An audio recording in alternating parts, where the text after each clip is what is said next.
Governments deny it. Militaries deny it. Even the mainstream media denies it.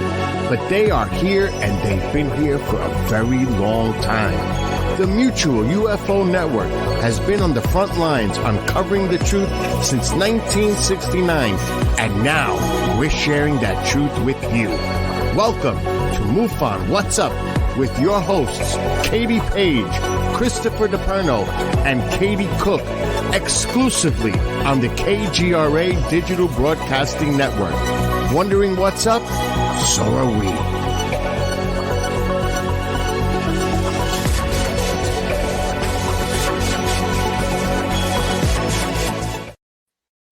What's up? It is Tuesday night and you are listening to MUFON What's Up Radio, the show that says discovery starts with curiosity and curiosity starts with MUFON, brought to you by KGRADB.com. I hope you go to their website and subscribe. I am your host, Katie Page. I am Colorado MUFON State Director and International MUFON's Mars Administrator. We, as always, we are endorsed by MUFON, the Mutual UFO Network, always asking that all-important question, are we alone in the universe? Boy, do we have a great guest for you tonight. We have James Keenan in the studio. James Keenan is somebody who I respect and admire greatly because of all his research into high strangeness paranormal locations, not only here in the United States, but around the world. So I can't wait to get into some great conversations with James tonight. I thank you all for being here tonight. I hope you all had a great weekend last weekend and that you're having a good week so far this week. I'm a little hyped up because I've been on a couple really big hikes and it's good to get out there in nature finally and getting settled and all that great stuff. I would like to bring in Katie Cook. Kate, you see her on country music television and she loves all things UFO paranormal. What's up, Katie? What's up? How are you? I'm a little hyper tonight. I don't know. I can tell. That's no good. coffee. Give me some energy. I don't know if it's the allergies around Nashville, but I've been kind of like sleepy all day. So I'm going to absorb some of your energy. Bring it on. I'll give it to you. All right. Well, that allergy medicine will do that to you. That's true. That. All right. Let's bring in Chris DePerno, Jerry and Jenna, New York State Director and ERT member. Hey, Chris. Hey, Jerry. Hey, Jenna. No, you don't. Uh-oh. He thinks he's Tom Cruise. It's Spy Week here on the news, and he thinks he's Tom Cruise in Mission Impossible. So you got a need for speed? Let me tell you something. He's got a need for something else. He's got a need for the toilet. But anyways, listen, hey, we got James Keenan on tonight. He is awesome. He's the guy that's been there, done that. And he's got a world of stuff to tell us tonight. And we're going to interview him, and that's going to be an awesome interview. Yeah, it's going to be really good. What do you have to kick us off tonight, Katie? Well, let's start with a little giggle. I've got a fun meme for us. You know, our guest tonight has spent a lot of time visiting ancient sites around the world, so I found a fun meme. For those of you just listening, it's a picture of Stonehenge, and there's a worker and like this truck with a trailer. It says, "A busy night at Stonehenge as workers move all the stones forward 1 hour." I like that one. God, can you imagine? And let's talk about our paranormal pop of the week. It's a classic alien flying in his little flying saucer in white chocolate. I think we have a picture. Yeah, you can see that a little better there. I love this one. It's just classic paranormal pop. And you know, last week I attended the Smoky Mountain Bigfoot conference and I got to hang out with Paranormal Pop's creator Wendy Robinson and see some of her new creations. And I made a little video. Amanda, can you run that? Awesome.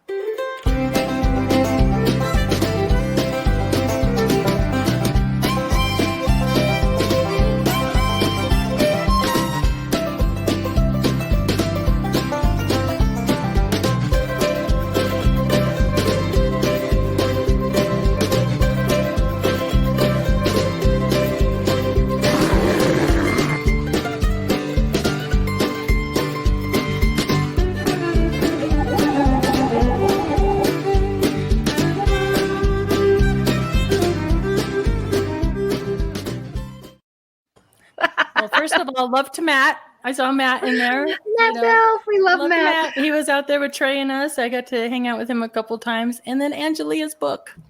Yes. Yeah. You know, Wendy created Paranormal Pops really through her inspiration from Angelia. You know, this was all really dedicated to her. So she's still at every time she sets up a booth has Angelia's book there, and everyone that comes by, she tells them all about Angelia. It's really sweet. And it's just nice to get to see all the pops in person. Like she's so creative with the way she does the displays. I mean, the booth catches your eye from really far away, and you're just like, oh, I got to check that out. I forgot I put the little Bigfoot growl in there, and it made me jump.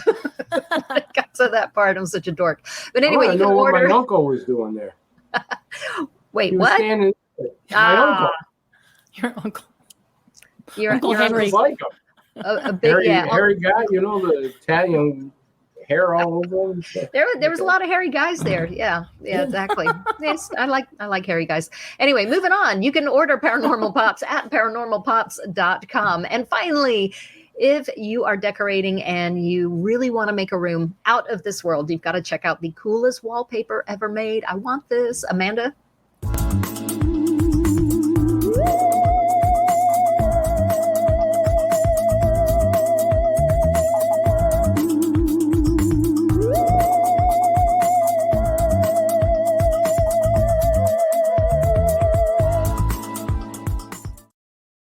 I like that. I absolutely love that. They make that in a fabric as well. And I have a lamp over there in that corner. You can't see it, but I'm going to cover it in fabric. And if you go so not only do they wallpaper in fabric, if you type in UFO fabric, there's all sorts of crazy stuff to look at. I can't decide. There's too much. Something just came to mind.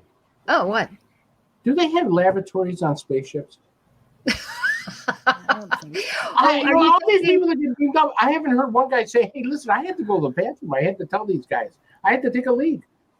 I thought maybe you've gone missing for hours and nobody says, hey, listen, I got to use the toilet. That's why they bring us back. That's the only reason. We'd probably stay gone forever. Okay, I'm just asking if they got a restroom on the thing. I thought you were going to say, because they could wallpaper it with that really cool UFO wallpaper. Well, yeah, they can wallpaper with it, but it just came to mind. We're looking at their wallpaper. I think they would be great in the bathroom. Don't you think so? Okay, I was connecting the thoughts. I'm going to get that from my wife and have her say, honey, I'm going to put that in your bathroom. Came back around to the wallpaper. Anyway, if you want to order that really cool UFO wallpaper, it's at spoonflower.com. Chris, I can already tell you're on a roll tonight, so I'm just going to say, let it roll. What news do you have for us? Amanda! Oh, God. Good evening, Mr. DePerno. Your mission, should you choose to accept it, is to infiltrate the Bigfoot community and to see if they're here as an alien species, here to eat us. Should you or that nitwit behind you get captured or killed, the entire UFO community will disavow your existence. This recording will self-destruct in 5 seconds. Good luck, and keep Jerry on a leash.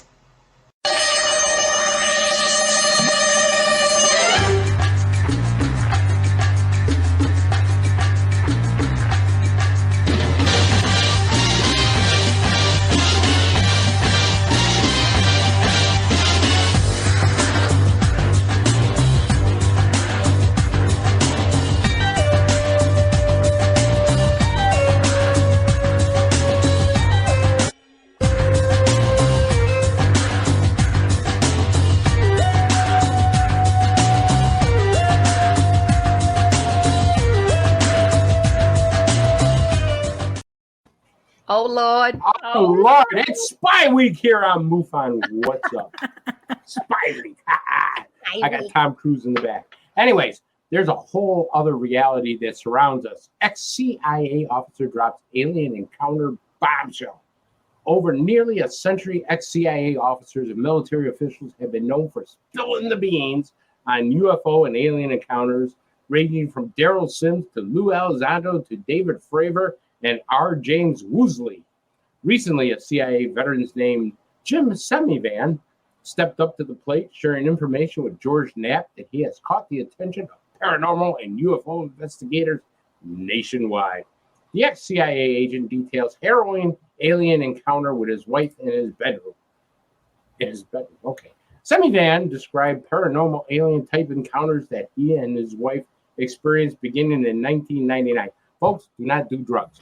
During this, which beings showed up in the bedroom, the ex-CIA employee said that the incident was not a dream state, was authentic in nature. Jim and his wife reported seeing a hooded figure that resembled the Death Eater character from Harry Potter. He said it perhaps materialized to herald the death of a close friend. The incident was authentic, Semi-Van insisted.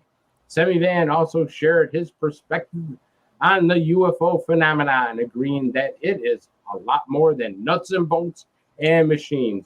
Investigations have been conducted on metamaterials with odd isotopic ratios that are currently ongoing. Semi-Van added that he believes we have only seen the tip of the iceberg when it comes to aliens and UFOs, much like in the animal kingdom, where each creature lives in its own world with an entirely different scale depending on location, environment, the creature's size, the way it's perceived. It's getting pretty crowded. The human may be living on a completely different spectrum compared to aliens without even realizing it. Semi-Van said, the phenomenon is a natural part of our universe, and we're living in it, but we don't recognize it. We might be walking through our existence, and there's a whole other reality that surrounds us that we just simply don't have the ability to see or interact with. I gotta tend to agree because most of the time I walk around and I don't want to interact with anybody. Amanda, roll that tape. Well, here's just the trickster element and this phenomenon. It does lie to you, and it is very, very deceitful at times. It will tell you things that sound wonderful, but also they make no sense. And is it toying with us, or is it using some kind of symbols that we don't understand? I don't know. I don't think so. I think in a way I refer to them as the jinn, because the jinn, in Arab culture, they're sort of like us, only they're made out of quote unquote fire or ether or what have you. But they also have the same kind of not emotions. Well, I guess you could say they have emotions too. But there's good jinn and there's bad jinn, and they play games and what have you. And in a sense, maybe this phenomenon is playing games with us. I don't know if he was saying jinn or jinn. If he was saying jinn, I'm all for it. But I think he was saying jen or something else. Or jen. Yeah, I don't know. Cookie, what do you think? The jinn. Yes, Are we definitely by the jinn? Different kind of gin, for sure. I think it was Bud Hopkins that told Linda Moulton Howe, never trust an alien. And, there are all these people that have wonderful experiences with aliens. But I do always wonder if they can just control our emotions and make us think we're having a really groovy experience. I do wonder that. I think he's right. There is a whole other reality that most of us can't see most of the time. And every once in a while it bleeds through. So I believe that. Katie? I think our 5 sense reality, we just see and hear and experience just a sliver of what's out there. And, I've talked to Heidi Hollis about this, and that is the people that have experiences that start out to be very scary, and then they turn into these wonderful, almost euphoric, wonderful connections. And are they being tricksters? Are they tricking you? And so that's always a concern. So yeah, I think you have to be careful with what you are interacting with out there, because you really don't know. When you talk about motives, you can never be sure. I have to tell you something. This is just the way I feel. If a hooded creature showed up in the middle of the night, in my bedroom, I don't take that as a happy birthday surprise. You know what I mean? Yeah. It's just not, knock on the door at a reasonable hour, bring a gift, say, hey, I need to talk to you. But you don't come in my bedroom at whatever time at night, unless you're going to take my wife out. Anyways, we'll leave that off the air. Anyway, let's get on with the next story. God, I hope she didn't hear that. Captured alien being communicates with KGB. Do you know how KGB is called? Kagaba. I learned that from my wife. The KGB agent, using only telepathy, he has to call his boss. Call my boss. I'm stuck down here. Okay. While the KGB was in operation, there were a lot of stories of UFO ships, alien interventions, and more. Russians believe in UFOs at a fair higher rate than Americans because it was part of the government for many years. Now, a former KGB intelligence officer had claimed he captured an alien. This agent was charged with capturing a variety of evidence from the alien. The agent went into a hidden subterranean facility in a remote area and found a number of closed doors. According to him, there were many strange noises made by what he calls unidentifiable animals. Because of being in what you could call the right place at the right time, he was able to get across to the chamber where the alien was being detained at the time. People around the KGB agent provided him with protective clothing and assured him that he was not in danger from the weakened and smaller alien.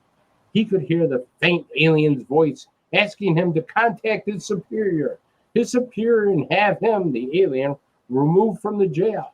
Get me the hell out of here, where he was being confined when he arrived. There's no bathroom. Some believe that these aliens could be us from the future, and we should treat them with respect since we reverse engineered their technology and used it to our military and tactical advantage. Maybe we owe them a debt of gratitude, maybe not.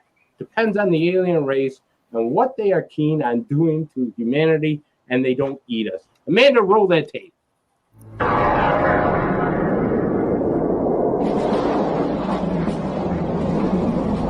In March 1990, in the former Soviet Union, fighter planes scrambled to investigate pulsing lights northeast of Moscow. For 3.5 hours, they stalked the lights, which moved at speeds up to 3,000 miles an hour. No radar image appeared on the screens of ground stations, but photographs were taken, and thermal imaging produced results. For the Chief of Air Defense Forces, these secret results were proof enough of UFOs. Though journalists are asking if there are other sightings, these 1990 cases were only one supported by evidence. This is the only case for which there is real proof. Nor was it ever considered that the sighting was that of a stealth bomber. We never thought it was an American stealth aircraft. The radar characteristics are not the same. Stealth behaves like a plane in terms of speed and maneuverability. UFOs are very different. The unwritten rule: do not fire on UFOs.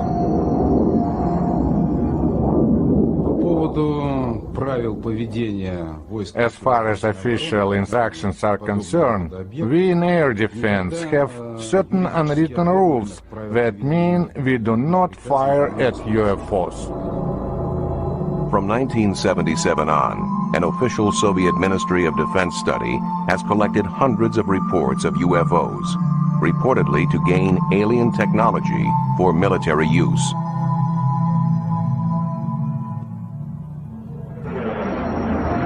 Their files list many cases. In one case, a pilot reported finding a light closing in on him, at which point his aircraft went into rapid descent. Though he landed safely, there was damage to the left wing.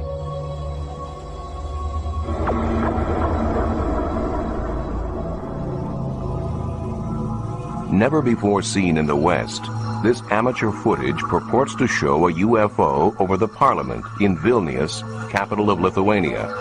The craft hovers noiselessly, appearing to land.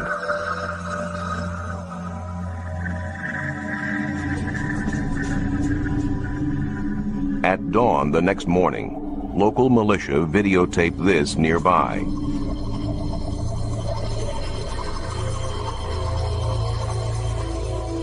Enhanced, the night visitor looks like this. It moves unlike a normal helicopter or plane.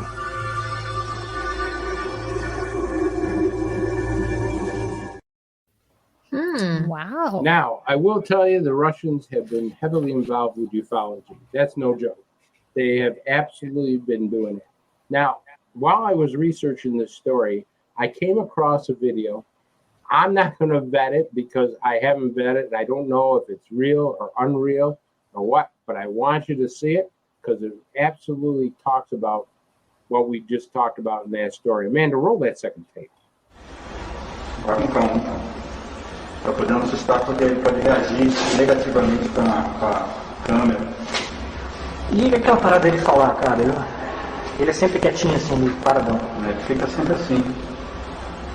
Solta uns ruídos, umas coisas, mas a maior parte do tempo. Ele tá mexendo, hein?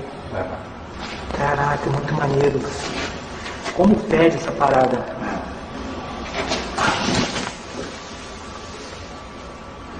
Canal todo babado aqui, ó. Não só babado, como. É como um animal, mas ele tá sabendo tudo que está acontecendo, mas é só não ter movimentos bruscos que ele. Juca, é melhor não chamar. Pô, deixa eu chegar pertinho. Olha isso, mano. Não chega tão perto. Olha pra cá, ó.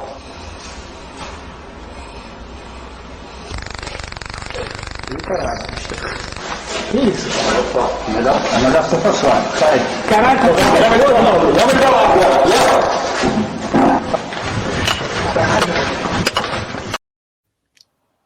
Phony? Could be. Real? Could be. I don't know. Cookie, what do you think?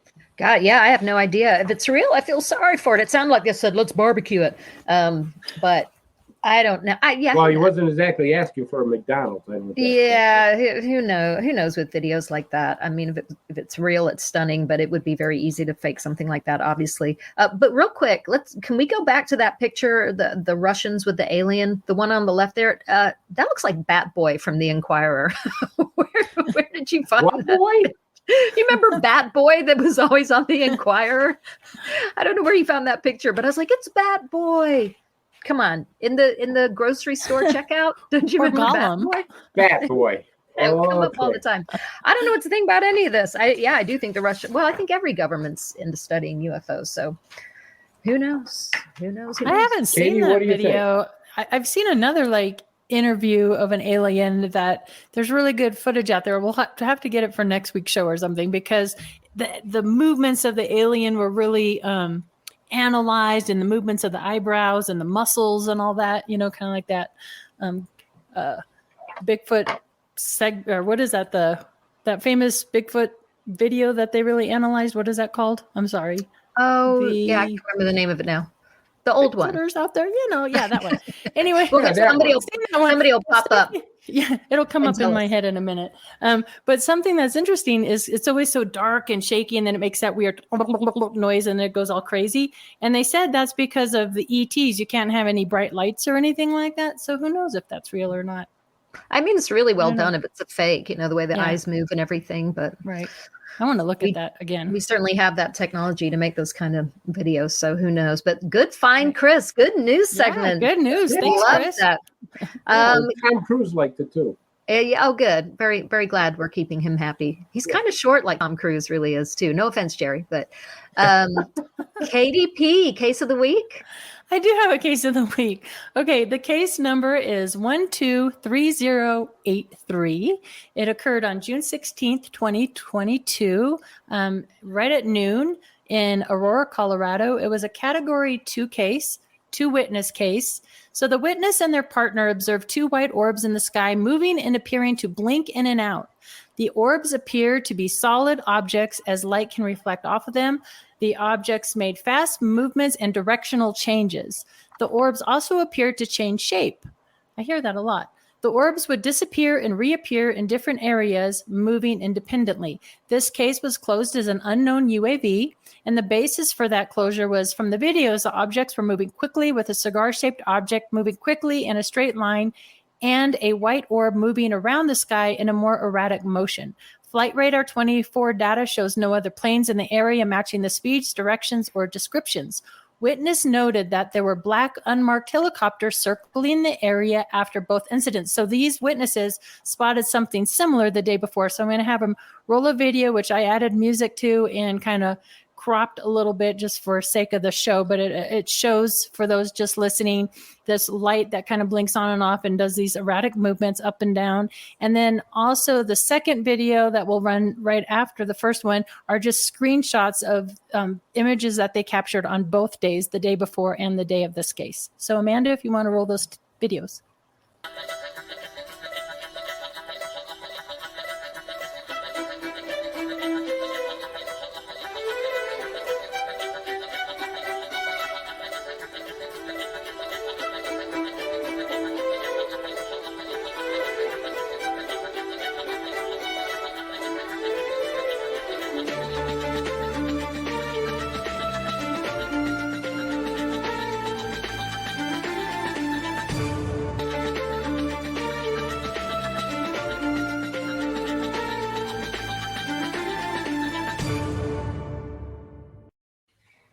Kind of hard to see, I know. So let's run that second one so we have some still shots.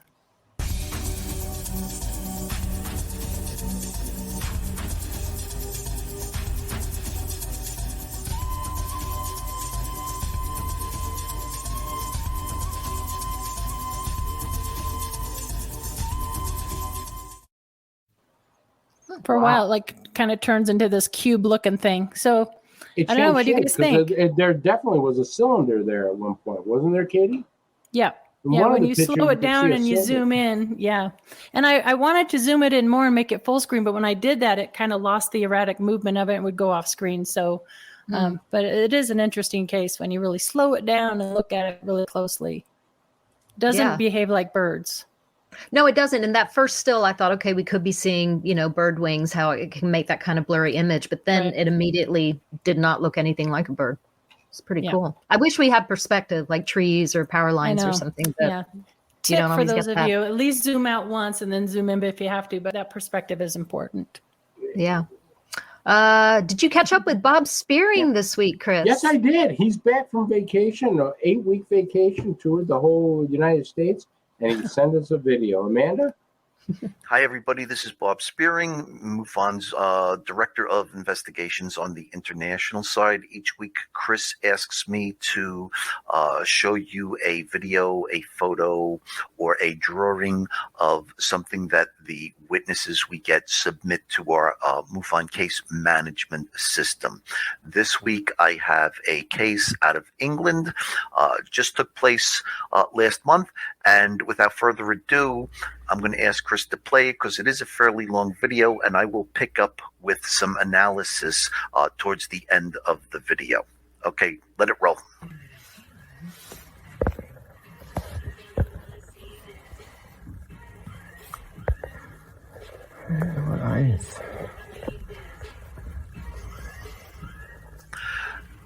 The first thing I'd like you to look at is the brightness of the sky. And I will be showing you a second video that will only be a 20-minute clip, but you will see that it is later on in the evening. Right now, these people claim that there is a strange, bright object in the sky. It is clearly not Venus or a star in the early evening because it is moving from left to right across the screen. And I'm going to let this play a little bit. As the object gets close to the housetop on the right, it's going to do something slightly odd that I want you guys watching this right now to observe. So let's let it play a little bit. Changing direction.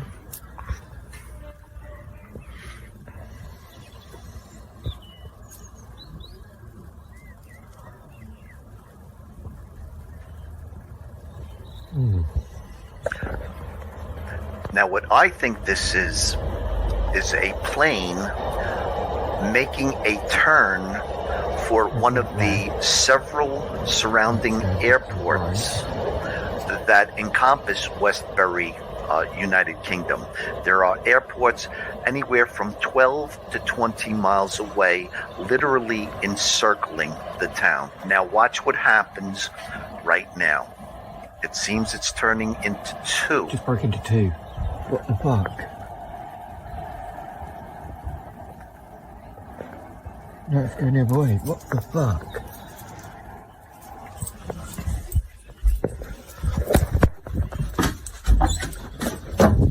You in there, babe? Yeah. Babe, you gotta come. So, are they looking at two airplanes that were on the same flight path, and as one broke to do his landing and another one his landing at possibly two different airports, they seem to separate and be two separate lights? I personally have seen this living next to Newark Airport for a large part of my life, and I believe that's what we're looking at now. It was two airplanes coming in one behind each other, and then they appeared to be two objects splitting, and they're going to either both to the same airport on different flight paths, or to one of two airports on that northern side of Westbury. The case continues with the second video, and this is where we start to lose the witness, basically. Play the second video. Look. Fireworks. Nerd. What the hell? You can see it's darker now. So this is a later time of the night. It is clearly not the objects we were looking at before. Oh. That is not fireworks. It is fireworks. And later on, you will see that the fireworks are coming up from below the tree line.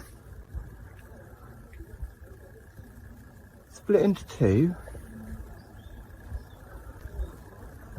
That's not fireworks. No, it's bollocks. In all, no, they're going up. They did 3 videos, and fireworks do this. I don't think so. It was one bright white light, split into two, and now it's doing all sorts of weird things. And now it's 4 lights, even a massive trail. That is not fireworks. What the hell is that? I have never seen anything like it. They're still in the sky. Changing direction, down, going across, meeting.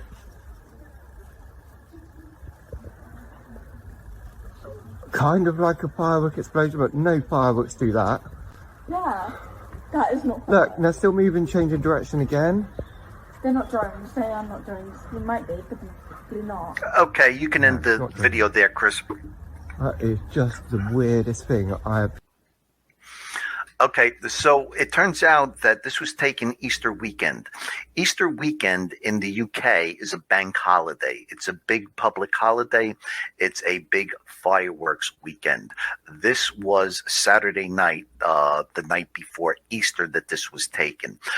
Clearly, earlier in the first video, they were playing music. I believe that Saturday night, the night before Easter, is a party night in the UK. We clearly saw 2 airplanes earlier, very far away in the distance, and then we have fireworks much closer to the house later on that night. So we're looking at 2 different scenarios, 2 different things going on, and the witnesses most likely were trying to perpetrate a hoax. That's it this week. Thank you, Chris DiPerno, for having me on, and I hopefully will see you guys next week.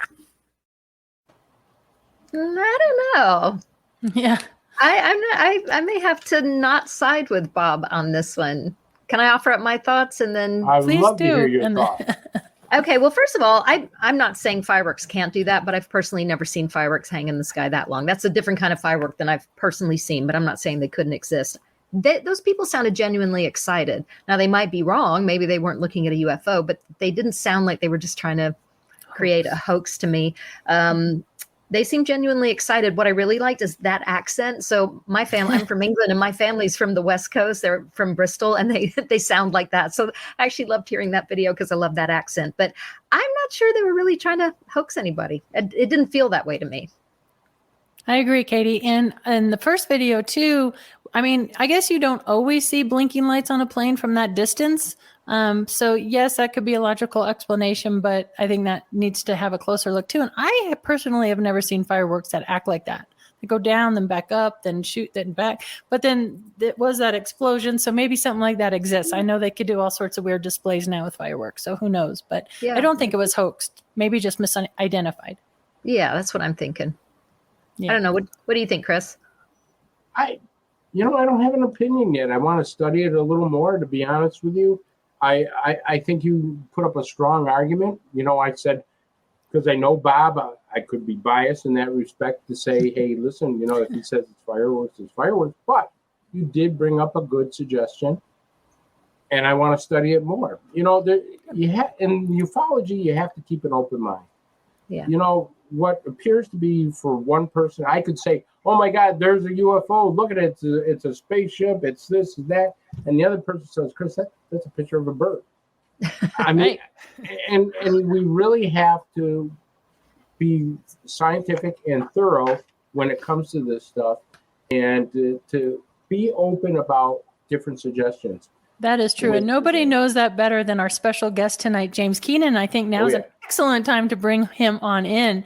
So James Keenan is an author and field investigator. He has a degree in interdisciplinary studies from the University of California, Santa Barbara. His main focus having been anthropology and archaeology. He regularly conducts investigations and scientific data collection at sites around the world that appear to be connected to distant lost history and what many consider the paranormal. Some well-known sites include the Skinwalker Ranch and Blind Frog Ranch in Utah. His findings have led him to believe that the unexplainable and ancient lost history are partially linked together. This includes his extensive research into the giants of the Americas and their connection to other locations throughout the world. Prior to becoming an author, James had a career in law enforcement and private investigations that spanned over 20 years. James has appeared on numerous radio and podcast shows.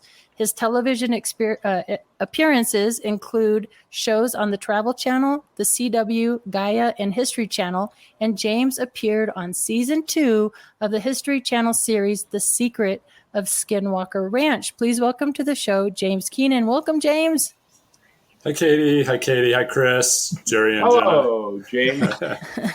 It's so glad to have you here. I guess my first question I'm going to throw right at you right out of the box is, how did your studies in anthropology and archaeology, I mean, I know you said the giants, but when did this start? Like, what year did you really get into UFOs and paranormal and that whole side of archaeology and anthropology for you?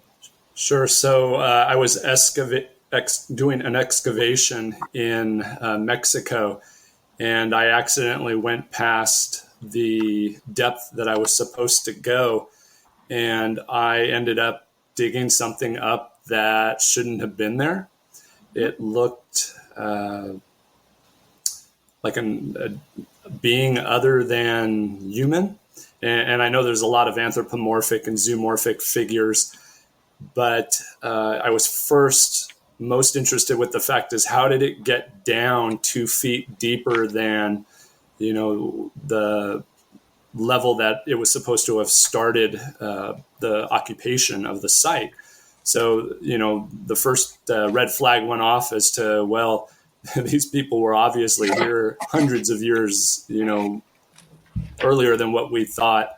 And, who or what could their deity have been?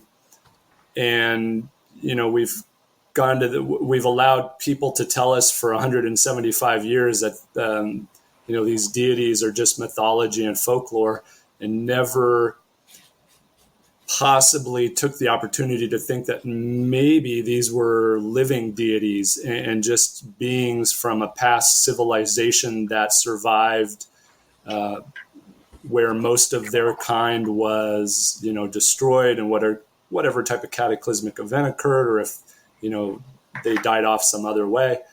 And it put me on that path. And, I definitely believe that ancient civilizations and cultures that we've lost track of in the distant history end up having little bits and pieces or tidbits that go with ufology and go with other type of cryptic lore.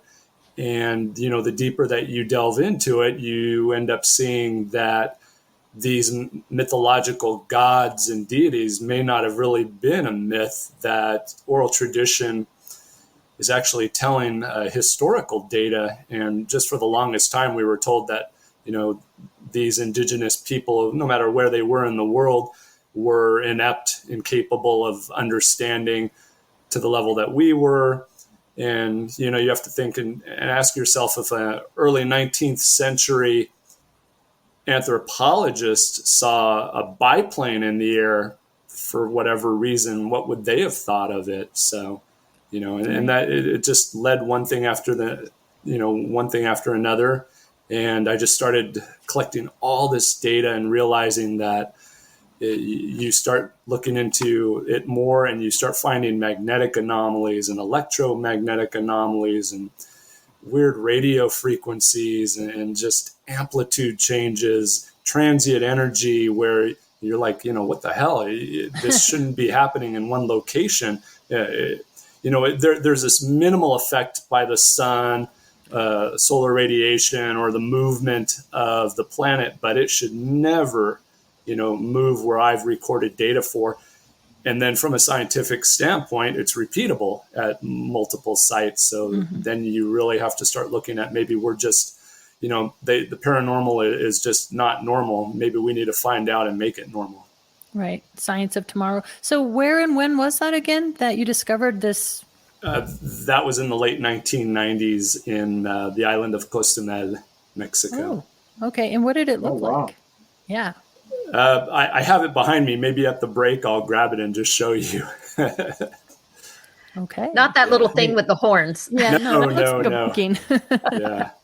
Hey, no, it's probably about 3/4 of an inch or inch. And I, you know, took photos of it.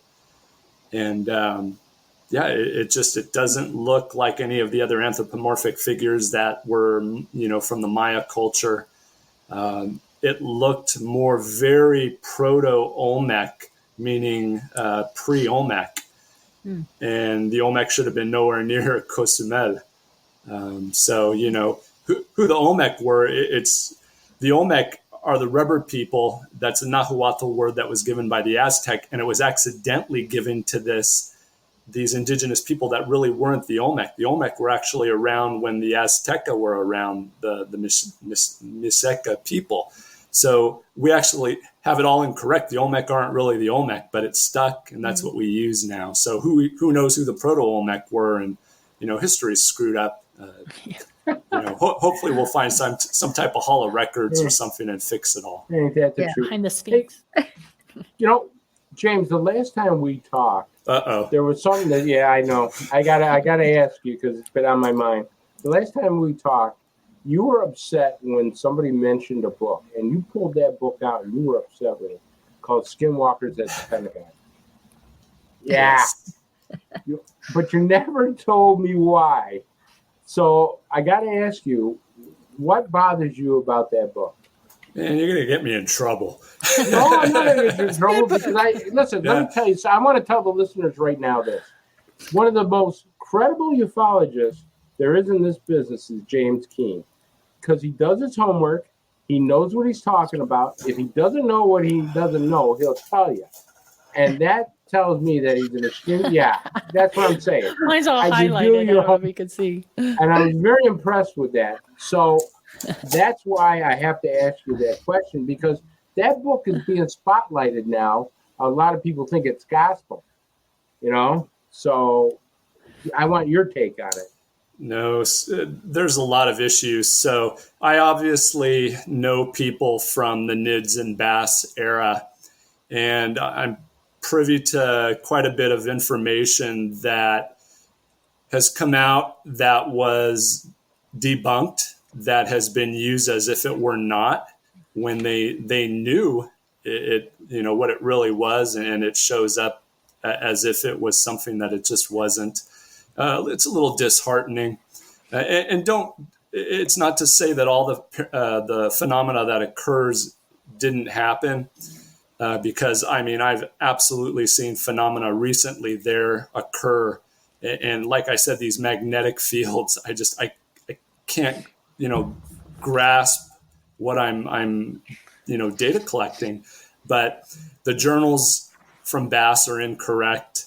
The stories are just, it just drives me crazy. If you've ever been to the ranch at night, it is pitch black. I mean, you can't see your hand 6 inches in front of you. And if you have a porcupine run across the field, suddenly it's some type of dinosaur, give me a break. And just, for the last 20 years, whether it was private or through law enforcement, you just get that spidey sense, and then you can't, let go of that bone that you're given, and you just keep digging and digging and digging. And there's just issues with what this money was for, that only... James, were people used as guinea pigs? Oh, absolutely. Because that's never come out. Yeah, number 9. People were sent to that ranch and not told what was going on, and they were used as guinea pigs. Number 9 and number 10 on the DIA list, when they were putting in for the contract, specifically talks about how it would be to monitor how the effects are on humans. I put that in my presentation from the DIA records, not from what Bass gave us. And this was all, pre-OSAP coming out, ASAP program, excuse me. And I know firsthand from individuals, I have their MRIs. And what's super interesting, and I tell people, I'm pretty familiar with magnetic resonance imaging, fMRIs. I did it in school, going through data from it, and I couldn't find anything wrong with one of them. However, what was just so interesting was they sent 2 individuals to get an MRI done in Reno. So what that tells you right away is they saw and experienced the same phenomena, which never happens. It's always a one-off. So you're taking somebody's story. It's secondhand knowledge. 2 people saw this occur and were sent, and we have that data. They finally found out about it and requested it, and were able to get it. And then, I can't let crap go. So I went to Reno, and I was knocking at doors, and, neighboring doctors said they've never seen a doctor or a nurse come out of this office. It's just got the guy's name on it. And you just start going down more rabbit holes. But like I said, I think one of the books maybe is good to, label it as fictional, and the other one should probably be marked as evidence for a future Senate subcommittee hearing. And I'll just leave it at that. And just before I pass this on, there was intelligence people that met with some of your friends who were probably guinea pigs, right? I got to really be careful. Okay. I would always rather you get it firsthand from those individuals. I got it firsthand. Yeah. So I'll let them speak, for themselves. Right. I just have a lot of issues with the books. And like I said, don't get me wrong. There is a lot of phenomena that occurs. I think people were telling Robert Bigelow what he wanted to hear because bonuses were involved. They didn't want to lose their job. It was lucrative pay. Right. And people wanted to use that funding for other things to research, which the DOD and DIA said no, which I think still went on. But, I think as a taxpayer, people may want to, question what they read and maybe go from there. And I'm not going to get into it too deep. I personally have issues with a lot of this book. Right. And I have a question for you out of the book, James, if you don't mind me asking, just your opinion on this part, because I thought it was really interesting. Because, in this book, they talk a lot about that hitchhiker phenomenon, right? That a lot of the people on the ranch experienced. I've experienced that in Colorado. And I just thought on page 98, it talks about this. Hennessy also told Grossman about some of the advanced Air Force programs on micro UAVs and how these micro UAVs could easily be mistaken for non-human technology. Without divulging any classified information, Hennessy appeared to be warning his interlocker not to automatically assume that all very advanced looking technology was non-human. Hennessy was warning Bass not to overinterpret the plethora of emergent data on orbs. I took that as meaning some of these orbs that people are experiencing may be our own technology, which is kind of concerning because these things are in our bedrooms. What do you think about that? And we only have 6 minutes left before break. Yeah, you're going to get me in trouble again. I after what I've been told with people that were in that business, and I'm not going to give specific areas. If you follow me, you know who I hang around with, who's part of my team. I think everything that we've seen is ours. I do believe that if there's something there that is not ours, that they're coming through what we would call an electron diffusion region, which is a magnetic energy coming into contact with electromagnetic energy and creating these charged particles. And I don't think it has to do with space more as maybe an interdimensionality. But in regards to what they said, yeah, absolutely. I think most of what we're seeing, we have. It's already available to us. I know we were watching a fireworks display, or a lot of people thought it was fireworks in the UK. You may want to consider that now we have hundreds and hundreds of these drones that can also look like fireworks that are all over the place, that you can't tell the difference from, a distance like that individual was videotaping from. So. Yeah, true. Well, a few minutes before break, but I'm just wondering if I'm following you guys, is it possible that Skinwalker is our own experiment and it's just masquerading as a paranormal place? Like you said, there probably is some paranormal stuff going on there. You're not like a total non-believer, but wouldn't that be just a genius a way to disguise a place to experiment, So Katie, I think they're mimicking what's there or was there. See, what happens is they left a huge part out of it, and it was the Native American history, which is oral tradition and rock art, which has logged a ton of data for thousands of years. And there's some interesting phenomena taking place in the Uinta Basin and the Uinta Mountains that have been registered in the rock art by multiple cultures going back. And it goes down all the way as far south as Kayenta, Arizona. But there's this large quantity of it very close to the ranches up in the Uinta Basin. So I absolutely think that the phenomena has been occurring for a lot longer than we're aware of. I believe that what we consider a skinwalker or a shapeshifter, the Navajo call the Yinaldlushi, I really think it's a organized society or group of Native Americans that are protecting a site. And I think that it's possible that some of the phenomena being seen is being mimicked by militaries or other, whether they be working for the government or whoever it is. It's just a great background to be able to test and do what you want, because there's a story built in already. So I think it's both. Both is occurring.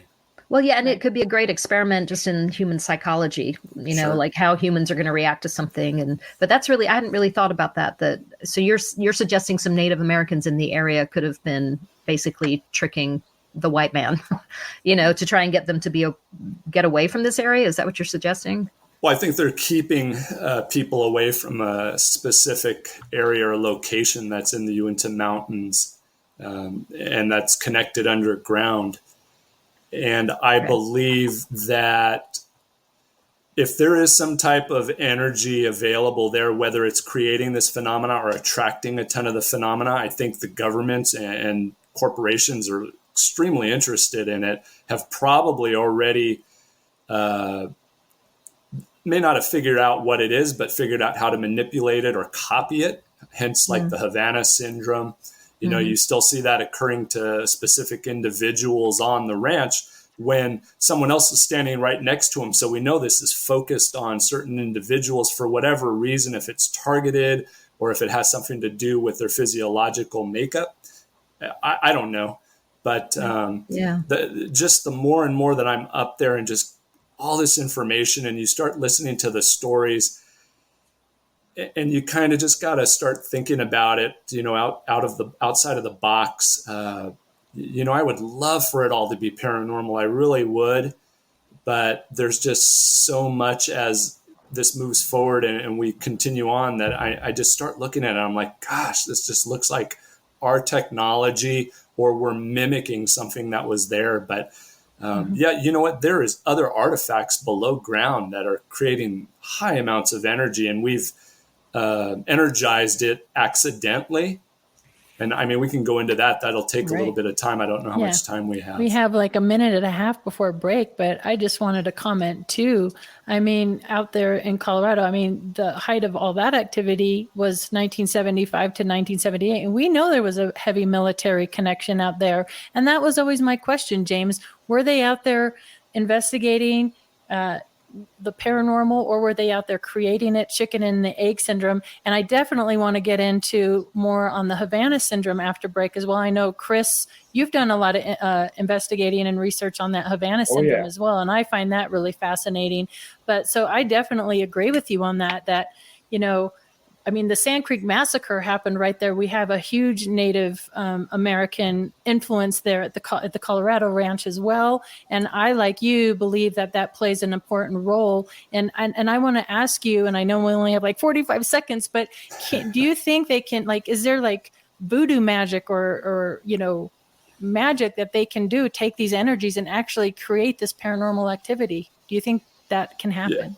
Yeah. I think people can manipulate it. I think that certain Native Americans knew how to do that by altering amplitude, the frequency through voice and through certain types of objects like a drum or a specific type of reed instrument has that capability. So yeah, absolutely. I think there's a way to manipulate it.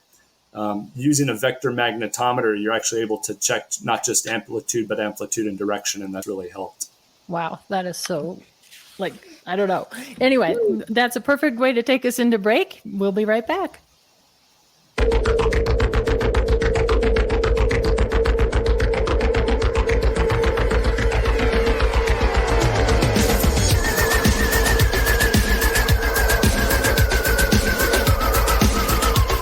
Hey members, the new KGRA DB app is now available on iOS and Android devices. Gain on-demand access to any KGRA DB programming. Download any show directly to your mobile device to listen or watch on the go. Go to the App Store and search KGRA DB.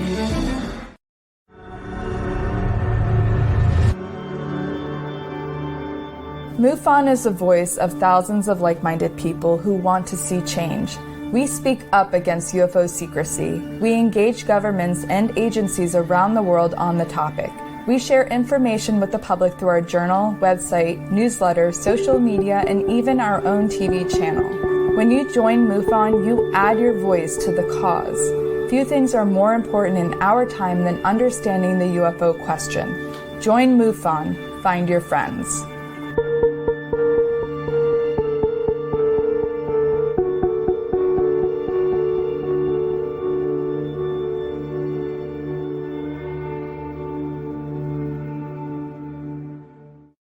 Hi, I'm Austin Butler from Baz Luhrmann's new film, Elvis. Tomorrow, all of America will be talking about Elvis Presley. As a blood donor himself, Elvis shared the gift of life with patients in need and asked others to do the same. We're encouraging you to give blood this summer. Please visit redcrossblood.org/Elvis movie today to learn more.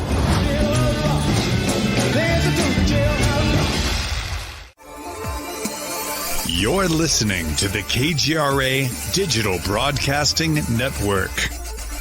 We provide unparalleled coverage of trending news in the world of ufology, cryptozoology, and paranormal phenomenon. Whether you're watching our video live stream or listening to one of our audio programs, you are getting the best from world-renowned researchers and hosts, guiding you through topics the mainstream won't touch. Miss one of your favorite programs? No problem. Head over to the members area at kgradb.com for access to our massive library of award-winning content. Make contact, stay connected. Only at kgradb.com.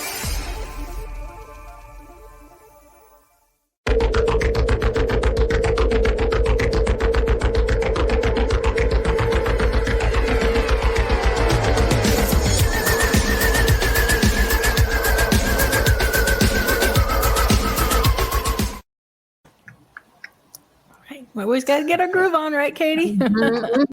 Keep us awake. It's not that late, really, especially not in Colorado.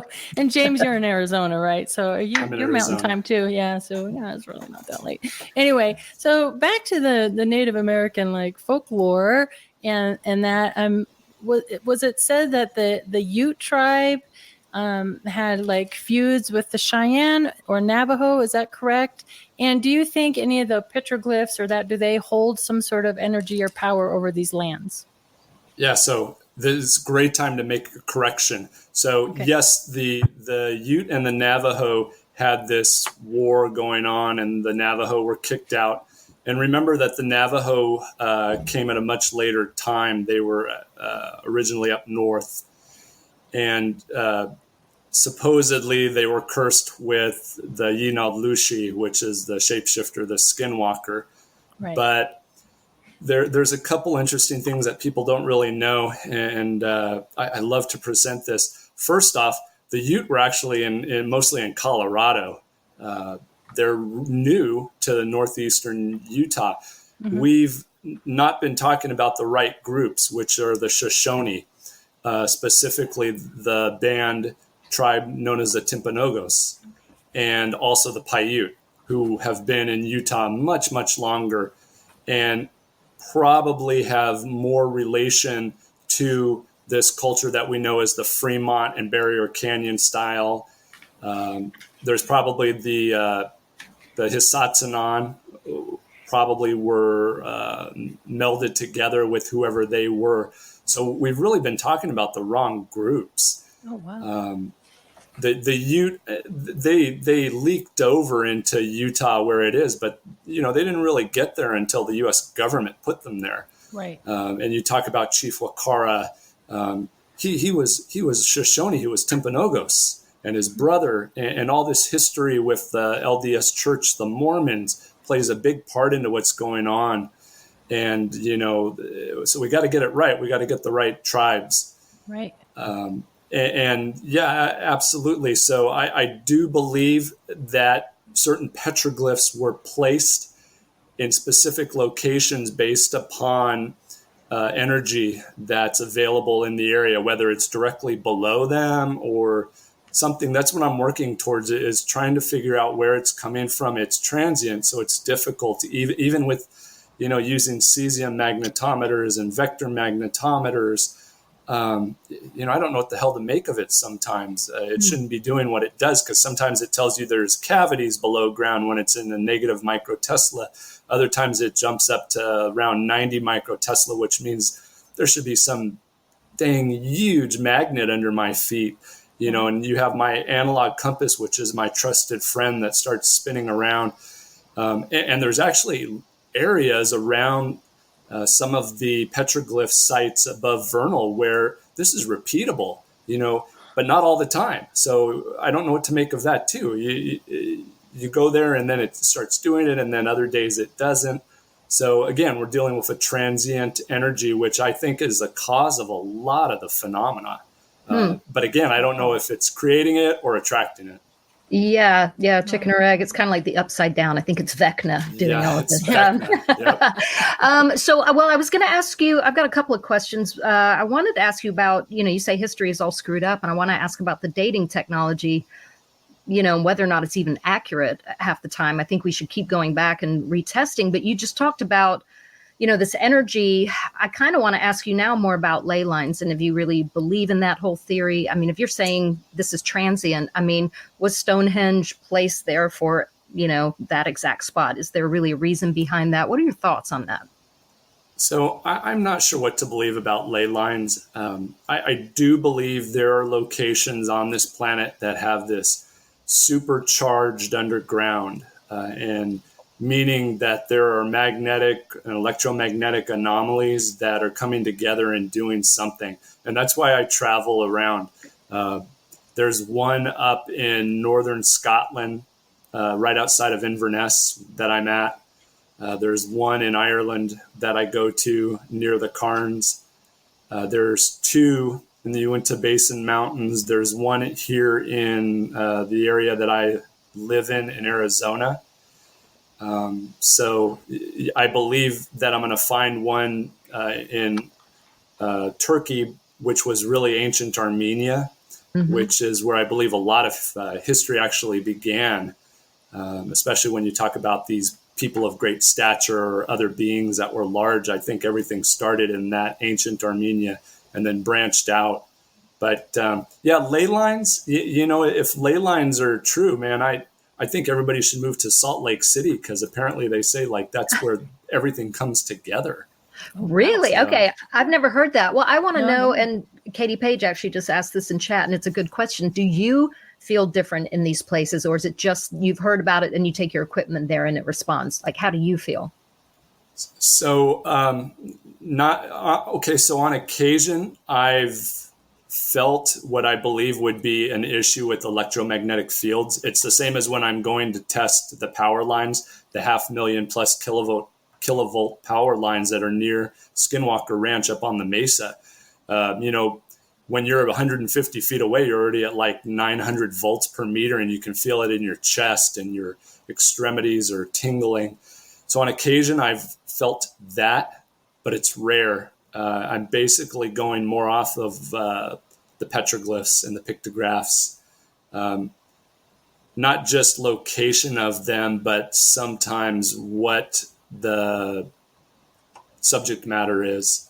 And I'll test it off of that. And remember, my reason for being in the Uinta Basin had nothing to do with Skinwalker Ranch. I'd heard about it, like 8 or 9 years ago, but I wasn't too familiar with it. It was the petroglyphs that brought me up there, because I found this connection between several sites in Mesoamerica, and followed it up, and actually see this history of what we know as the Aztec, the Nahuatl people migrating. They originated in Utah and then migrated downwards into Tenochtitlan, which is now Mexico City.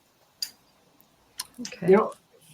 James, I got a million questions for you, but I got to bring you back to what you said about the artifacts that you found that you energized. My question is, what were those artifacts? Where did you find them? How deep did you find them?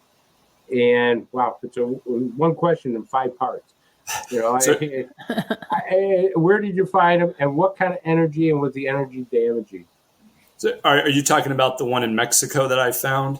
I'm talking about any one your little heart desires you want to talk about. So there's some things I'm not going to talk about yet. I plan on bringing something out maybe in the next 6 months. But and we didn't see that in break. Well, you brought it up in the first part of the show that you wanted to talk about it. So I'm holding you to your word. Yeah. So when I'm conducting an excavation, it's unusual to find something out of place so deep in hardened ground. And obviously I picked it up with certain types of technology back in the late 90s that I didn't have, that what I have now I didn't have then. So I wasn't quite sure. Now I can do so much non-invasive intrusion into the ground and tell you what's down there without even having to dig, which is what I was just in Mexico at multiple sites a couple of weeks ago doing that. But yeah, so I couldn't monitor back then. I didn't carry a spectrum analyzer. I was working on getting my degree at the time, and I would have loved to do that. As a matter of fact, I should probably go back to that site and do that at some point. I'll be in the Yucatan Peninsula in March, so maybe I should jump on a plane and travel over to Cozumel to take that reading and see if there's something to do. But remember that the Native Americans put these sites, and we're looking at sites that were occupied by multiple groups, whether it be cultures or civilizations or just generation after generation. but they would not leave these specific sites.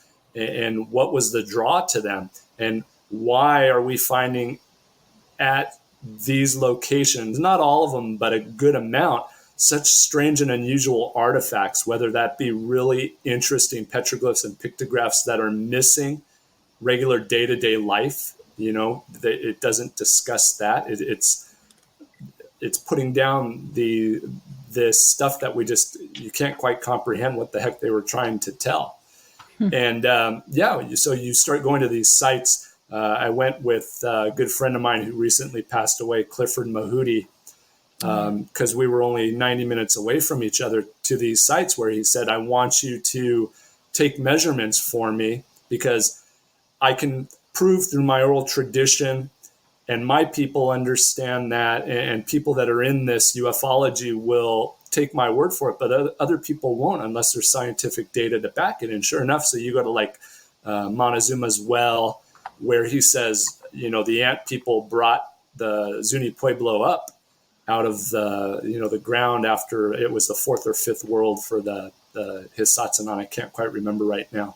But yeah, so sure enough, you're getting these interesting higher magnetic readings than the average for the area, the magnetic field. So when you say you get more and more of that. James, when you say you energize on something, what kind of energy did you discover?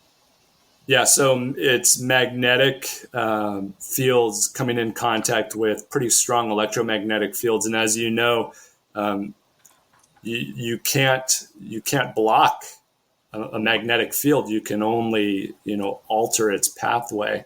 So you kind of want to see if you can follow where it's going, and if it's changing, what the heck is blocking it? So we're finding this energizing taking place. I'm pretty sure it's underground. So what is it energizing above ground? You see this really interesting thing take place above the triangle at Skinwalker Ranch. So you got to wonder, where is it getting its energy from to continue to be there? And I've thrown at them that I believe it's like this connect the dot, that A is underground, B is 5,000 feet up, and then it's sending some type of signal or something out to sea out in space. That's so interesting. So we have a question from somebody in chat, and then I also have a question. So I'm going to throw two questions at you, James. From Liberty Bell in chat, she said, "What are your thoughts on mounds and their builders?" And then I want to ask you, you're mentioning these, this enormous energy underground. Do you think that has any connection to authentic, the few authentic crop circles? Could that be energy? Like when you do the vibration, and it makes these patterns, can that be happening from underground to create some of these circles or patterns that we're seeing? Yeah. So I'll answer yours first before I forget, because I can read Liberty's.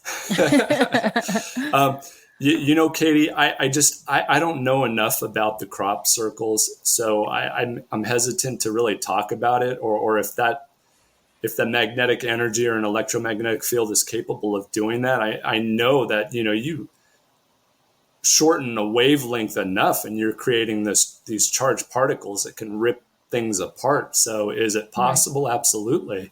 Yeah. When we're having two fields come together, what are we doing? We're charging particles, to a point that people would understand it more as like plasma, or, and what is that capable of doing? But I'm not sure if that's a possibility when you're, getting into the crop circle. So I'm just not too familiar with that type of phenomenon. Okay. Then in regards to Liberty, so the mounds are something I track quite a bit. I believe that certain cultures were of larger stature than the typical indigenous individuals in the past. I believe that the mounds were placed at specific parts or locations of this country for reasons other than just, a burial right there in the middle of, that field or whatever it was. And not all, but some of those builders really need to be looked at. And we have to be willing to think out the box or go against, what our professors told us at school, and consider the possibility that maybe these cultures and civilizations were so far back in the past, like during the last ice age and before the last ice age, that they had technology that was very advanced. The Navajo talk about these giants known as the Starnake, which were mining throughout the country. And they had these tools that made noise. Well, what the heck does that mean? Is that insinuating that it had some type of frequency tool, vibrational tool, electrical tool, So there's so much. I think we just have to start digging deeper and start using more of this 3D ground imaging, the geosurvey systems like I have, better GPR. I went to dipole GPR, which now allows 3 different frequencies. So I can go 500, 300, and 100, go all the way down to a depth of about 140 feet, where what you see on TV, they use a 500 megahertz. So it's probably down to 8 to 10 feet. So now I can go to 100 megahertz, go a lot deeper. It's not as clear a picture, but it allows us to see a lot deeper, and then maybe start pushing to be able to get the permits or something. And you got to remember too, there's a lot against us now. You have NAGPRA and other laws, state laws. Nevada put some of the toughest laws that just don't allow you to do much anymore. Mm-hmm. So the non-invasive technology helps at least to know maybe we're in the right area or on the right track. Yeah, absolutely. Yeah, I know. I was like, isn't that convenient? Don't touch it. Well, okay, you mentioned giants. I take it you do believe giants roam the earth, and what happened to them? Where'd they go? Yeah. So I track 4 specific groups: the Kinametsen, which were in Mesoamerica, the Uemas, then also in Mesoamerica, and then up here, the Site-Ka, which were desert southwest, which some people would know as the red-headed cannibal giants, which I don't believe they were cannibal. I think they were more headhunters. And then the Starnake. A lot of that comes through oral tradition. So a lot of people will tell me it's just mythology and folklore. That's just absolutely not true. I think all mythology and folklore has some origination point that was based in real fact. And again, once we start allowing more people to believe that that's okay and allow grant money to go that way and funding to be put in that direction, I think we're going to start making amazing discoveries. I honestly believe that what people consider as Ker Shinab, this sacred mine in the Uinta Mountains, I believe it's Tamuan Khan, which is a very similar type of site to the Mesoamerican people. I think its origin for them, I believe there's a hall of records there. I believe the LDS Church is privy to a lot of information as they moved from New York through very specific paths out to Utah. They were following something specific that they knew. A lot of their journals, which are no longer allowed to be looked at, have this information. And we were lucky to get a few snippets of what some people had said about these breastplates and these swords that had to have been a people of great stature. And some of their founders were pretty tall people. So if they were saying it, you got to think at least 7 foot plus for these people of great stature. What happened to them, though? Do you think they just literally bred with smaller people and the giants just kind of went away? I mean, what happened? I think it's twofold. Yes, I think that if they were here during the Ice Age and there was a great deluge or something, like everybody else, the majority of them were wiped out, and they probably had to mate with someone other than their own kind, if that was possible. If there was a possibility to do that. But I think the other thing too is they were considered the gods and the deities of these people that came after them, and at some point they got sick and tired of it and they rebelled and they actually killed them. And you can see this in a lot of the codexes from Mesoamerica, at least. And you hear it in some of the Celtic, ancient Irish stories too, that they worshipped these tall people. And you even kind of catch it. And I'm not very familiar with ancient Egyptian history and all that. But you see it in some of the glyphs too, these beings of very tall stature looking down and ordering people to do certain things in the glyphs through some of the temples and not the pyramids, but temples and other buildings through Egypt. And you have the same looking individuals throughout the world. Like if I were to show you a photo of the Sardinian giants of the Nuragic culture and the Fremont people, what they put in the rock art in McConkey Ranch, which is Dry Fork Canyon petroglyphs in Utah, you may not know who's who because they look almost identical, which is, then you're going into diffusionism, which an anthropologist will tell you is BS. It couldn't happen. But oh, okay. And I want to talk about that too, but let's let Chris go because I feel no, go ahead. It's fine. Well, Go ahead, okay, Chris. let's talk about diffusionism. Describe, in case anybody doesn't even know what that is. What is it, and what are your thoughts on it? Sure. So we've been told for 175 years when you're going through anthropological studies and archaeological studies that there's just no way that one culture, group, or civilization could have spread everything out to the rest of the world. It just wasn't possible. And it is. When you look at the records and the historical data that is available, there's too many similarities, too much commonalities. Even the language, if you get into the languages, look at the Nahuatl language of Mesoamerica. Well, guess what? Tons of tribes here in the desert Southwest have this Uto-Aztecan language, which is Nahuatl, originating from the same place. And you look at megalithic structures, just how similar they are, that if it was a tie and connection to astronomy and cosmology, that it was the same thing. And the oral traditions are very similar, talking about the same thing. The names are just different.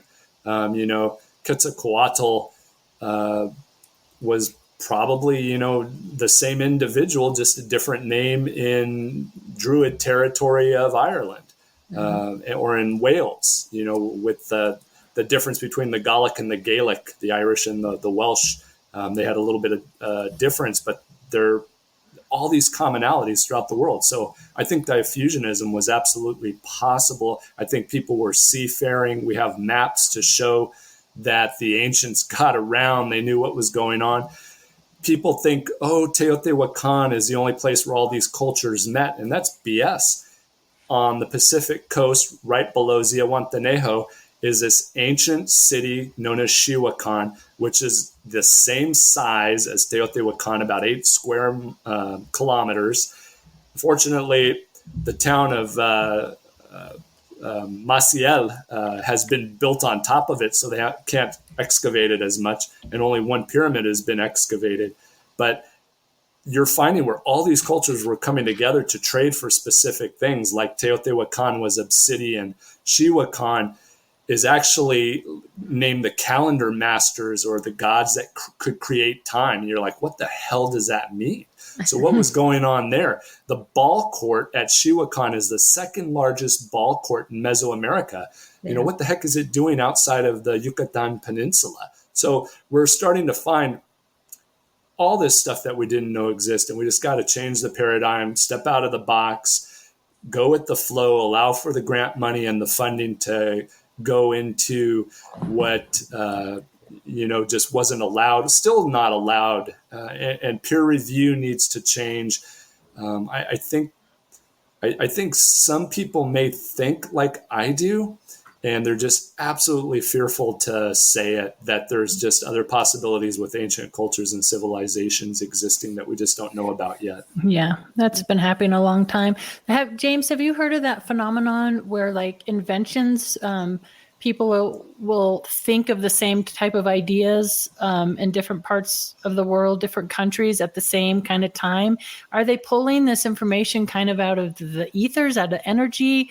You know what I'm saying? Like going into a consciousness and pulling these ideas out. What do you believe? What do you think of that idea? Yeah, you're talking about manifesting and things of that nature. And I think there is a Woo-woo connectivity. stuff. Yeah, well, I mean, that you're getting into a personal belief that I could never prove or, right. Show. Do I believe in it? I absolutely believe there's some type of connectivity and we're capable of manifesting an outcome. I think we're capable of, connecting with individuals on the other side of, the world. I think we're capable of remote viewing. Jam, I was going to say, can we do that with remote viewing? Oh yeah, so I know quite a few physicists that their biggest belief and most important thing is remote viewing. And you're like, what the heck is going on? If you have these physicists that's what they want to focus in on. So there's absolutely something to it. Can I prove it? No. Yeah. All right, I'm going to bring you back to a little bit of our science stuff here. I want to talk about radiation because I've been studying or investigating different types of radiation that's been happening. Some we've created, and some I believe that is happening by our visits with extraterrestrials. On the ranches, both the Blind Frog Ranch and Skinwalker, can you tell me if you I know others have, but if you encountered radiation, what kind of radiation, and what were the physical effects of any of you or any of your team had? So I haven't encountered anything like that you've seen actually injure individuals. I know there is another physicist that was on one of those shows in season 1 that is actually tracking multiple different types of radiation and effects that it's having on people from the Uinta Mountains down to the Uinta Basin. He had a radiation burn, didn't he, James? I didn't. No, he did. Another individual did, not the one I'm talking about. Okay. So yes. Now, I have come into contact with magnetic fields that have made me get sick and feel like I was going to pass out. But nothing that caused burns or anything like that. And it's not discussed a lot. I think there's some more moving parts to it. And unfortunately, I'm not allowed to talk about a couple things that I do know just because of the NDA in that regards, in that sense. So there's other moving parts involved to what we're seeing. But what a great place to have tested, some type of, or weaponized something that we now know as the Havana syndrome there on the Uinta Basin. And if you look back, I mean, that would have been right around the right time. Been around since 1952. The Russians have been microwave. Yeah, and R&D in the 90s, and yeah. And so now they can use acoustic waves. They can pinpoint it to an exact person right to their brain.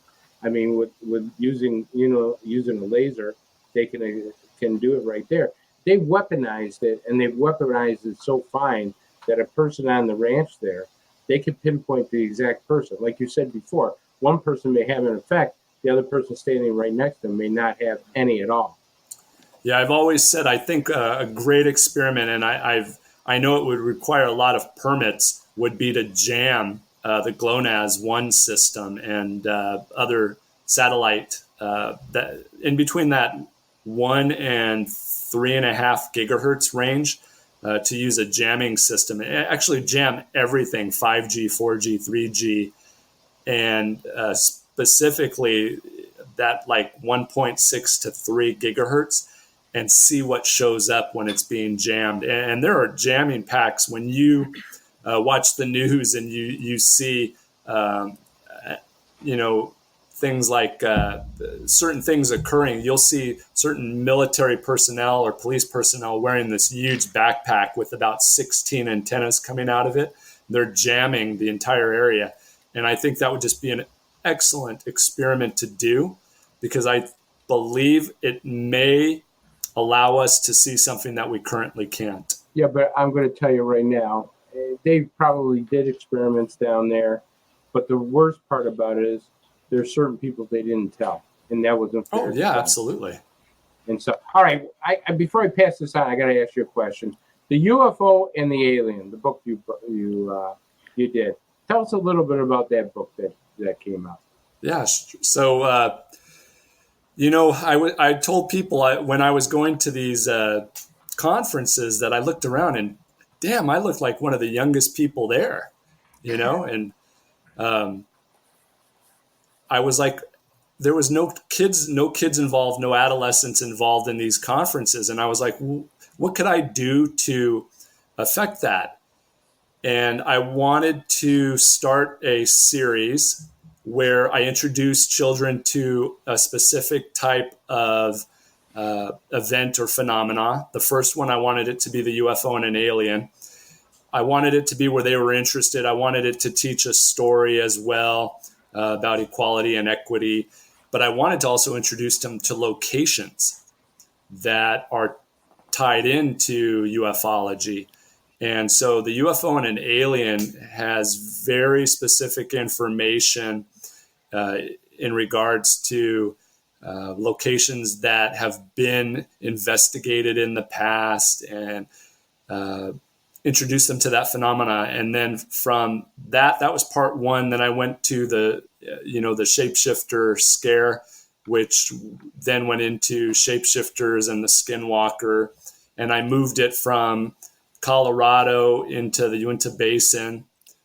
And then we went into that, and we went into Native American mythology, folklore, and oral tradition. And then part three was Bigfoot at Skinwalker Ranch, which introduced cryptids. And as the main character, he started out in the 4th grade, went to the 5th grade, went to the 6th grade. I was able to advance, the terminology used and the understanding. And then Bigfoot at Skinwalker Ranch actually introduces giants, or people of great stature. It introduces magnetic portals, the cryptid that we know as Bigfoot. It introduces them directly to locations on the mesa above Skinwalker Ranch. And then the newest book isn't part of that trilogy, called The Giant and the Golden Underworld. And that goes into a lot of truth into what's occurring right now in the Uinta Basin and the Uinta Mountains. It's a way to get around NDAs because it's fictional. And then for the first time, I introduced photography into it. That is extremely important to what people are interested in. And I couldn't do it any other way.